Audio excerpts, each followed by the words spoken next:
ذاق طعم الایمان من رضی باللہ ربا وبالاسلام دینا وبمحمد صلی اللہ علیہ وسلم رسولا۔ یہ دین آج ان قربانیوں کے نتیجے میں ہم تک پہنچا۔ امام شافعی رحمہ اللہ آج پوری دنیا میں ان کی فقاہت کو تسلیم کیا جاتا ہے، انہیں 4 ائمہ میں سے ایک امام سمجھا جاتا ہے۔ کچھ لوگ کہتے ہوئے سنائی دیتے ہیں یہ امام کہاں سے آ گئے؟ امام کا معنی ہے پیشوا۔ میں آپ کی مسجد کا کون ہوں؟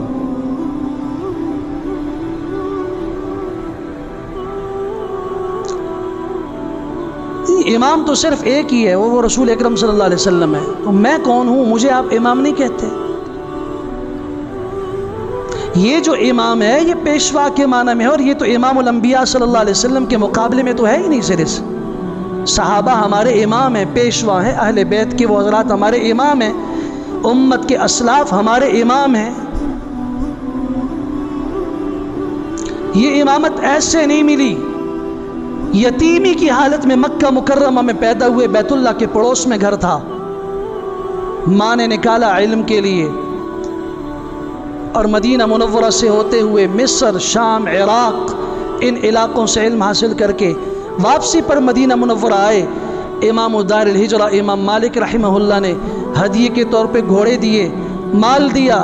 یہ لے کر جب مکہ مکرمہ میں داخل ہونے لگے، ماں کو اطلاع ملی آپ کا بیٹا محمد بن ادریس آ رہا ہے۔ ماں اپنی سہیلیوں کو لے کے استقبال کے لیے باہر نکلی، میرا بیٹا آ رہا ہے، بڑے عرصے کے بعد عالم بن کر، سر پہ دستار ہوگی، علم اپنے سینے میں لے کے آ رہا ہوگا، ایک اعزاز اور اس کی عزت ہے۔ ماں استقبال کے لیے باہر نکلی، جب لاؤ لشکر دیکھا، گھوڑے سواریاں، اونٹ دیکھے، پیسہ دیکھا، یہ کون ہے؟ یہ محمد ابن ادریس آپ کا بیٹا ہے، مال لے کے آ رہا ہے۔ ماں وہاں سے لوٹ کے اپنے گھر کے اندر گئی، دروازہ بند کر دیا، روتے ہوئے اللہ میں نے ایک امانت آپ کے سپرد کر دی تھی، آپ تو امانتوں کو ضائع نہیں کرتے، یہ کیا ہو گیا؟ میں نے بیٹے کو علم کے لیے بھیجا تھا، دین کے لیے اس کو بھیجا تھا، وہ مال لے کے آج آ رہا ہے مکہ مکرمہ میں۔ ادھر بیٹے کو پتہ چلا تو عظیم ماں، قربانی والی ماں، وہ جو اولاد اس کی کوکھ سے جنم لیتی ہے وہ بھی قربانی سیکھنے والی ہوتی ہے، سب کچھ قربان کر کے وہیں پہ مکہ مکرمہ میں فقراء پہ لٹا کے، پرانے طرز پہ پھٹے ہوئے کپڑے، جس انداز سے یتیمی کی حالت میں گھر سے نکلے تھے، پھٹے پرانے کپڑے پہن کے دروازے پہ دستک دی۔ ماں کی آواز آئی، کون؟ کہ یہ آپ کے بیٹا محمد بن ادریس۔ نہیں نہیں نہیں، میرا کوئی بیٹا نہیں ہے، میں اپنے بیٹے کو دیکھ چکی ہوں، میں نے تو اسے دین کے لیے ایک مجاہد اور سپاہی کے طور پہ بھیجا تھا، میرا بیٹا مال لے کے آیا۔ اماں دروازہ کھول کے دیکھو، جس انداز سے پھٹے پرانے کپڑوں میں پراگندہ حال آپ نے رخصت کیا تھا، وہی یتیمی کا لباس پہن کر آپ کے گھر کے دہلیز پہ کھڑا ہے، سب کچھ فقراء پہ لٹا چکا ہوں، اور یہ تو میرے استاد جی نے مجھے دیا، میں نے تو کچھ نہیں کمایا، میں نے کمایا تو ایک دین کمایا، میں نے کمایا علم کمایا۔ تو آج دنیا میں انہیں امام کے نام سے ایسے نہیں یاد کیا جاتا۔ ماؤں نے قربانیاں دیں، بیٹوں نے قربانیاں دیں، والدین نے قربانیاں دیں، ملک و علاقوں کی قربانیاں دی گئیں۔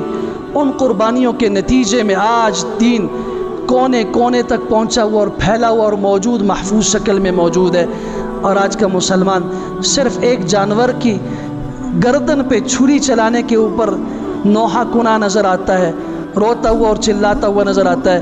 اس موقع پہ غریبوں کا خیال رکھنا چاہیے تھا، اتنے پیسے کیوں ضائع کیے جا رہے ہیں، فلاں کیوں ایسا کیا جا رہا ہے، اسپتال بنائے جاتے، اسکول بنائے جاتے، سڑکیں بنائی جاتی، لوگوں کو پانی دیا جاتا، گھر گھر میں راشن تقسیم کیا جاتا۔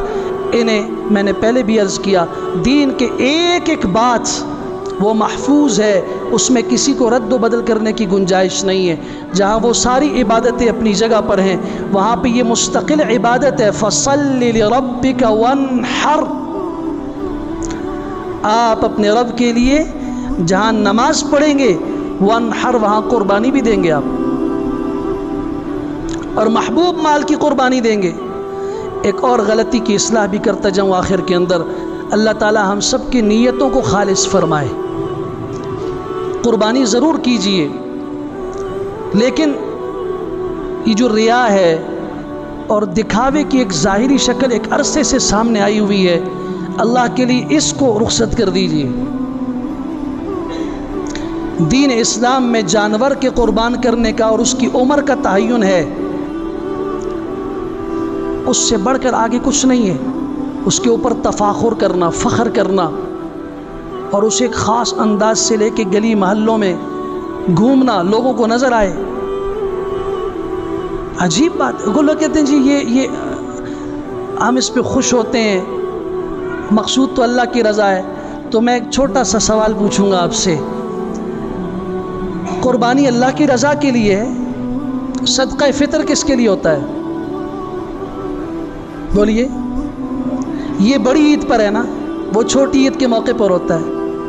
اس میں کبھی آپ میں سے ایک آدمی، میں پوچھتا نہیں ہوں کہ کھڑے ہو کے جواب دیں، آپ اپنے آپ سے خود جواب پوچھئے، آج تک کس آدمی نے صدقہ فطر سب سے اچھی صورت مہنگی قسم یعنی کشمش کی قیمت میں ادا کیا ہے؟ وہاں تو بڑے سے بڑا تاجر بھی جناب والا گندم کے حساب سے ہی کیا ریٹ ہے جی 140 روپے، اچھا فلان جگہ تو 135 پہ آتے، تم 135 دے دو۔ وہ اللہ کے لیے نہیں ہے، قربانی اللہ کے لیے، صدقہ فطر کس کے لیے ہے؟ اور مزے کی بات ہے کہ قربانی کے معاملے میں تو دو رائے ہیں کہ یہ سنت ہے یا واجب ہے، فطرانے کے بارے میں دو رائے نہیں، وہ بالاتفاق واجب ہے۔ تو صدقہ فطر کا مقام بلند ہوا یا قربانی کا؟ بولیے۔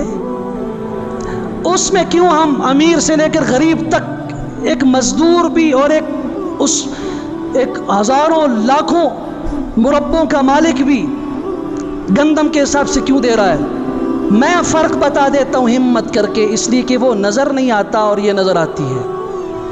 یہاں تگڑا جانور ساری دنیا دیکھے گی اور فخر کرے گی اس پہ، اور لوگ بتائیں گے، اور وہ تو مولوی صاحب کو یا کسی فقیر کو جا کے دے دینا ہے 140 150 کے حساب سے، وہ نظر نہیں آتا، اس لیے اسے ہم سارے ایک صورت میں دے رہے ہیں۔ اور یہ چونکہ نظر آتی ہے، میں بدگمان نہیں ہوں، لیکن عرض کر رہا ہوں کہ اللہ کے لیے اگر یہ چیز ہے تو جب تک نیت کی اصلاح نہیں ہوگی، انما یتقبل اللہ من المتقین، جب تک دل میں تقوی نہیں ہوگا اللہ تعالیٰ اس وقت تک عمل قبول بھی نہیں فرماتے۔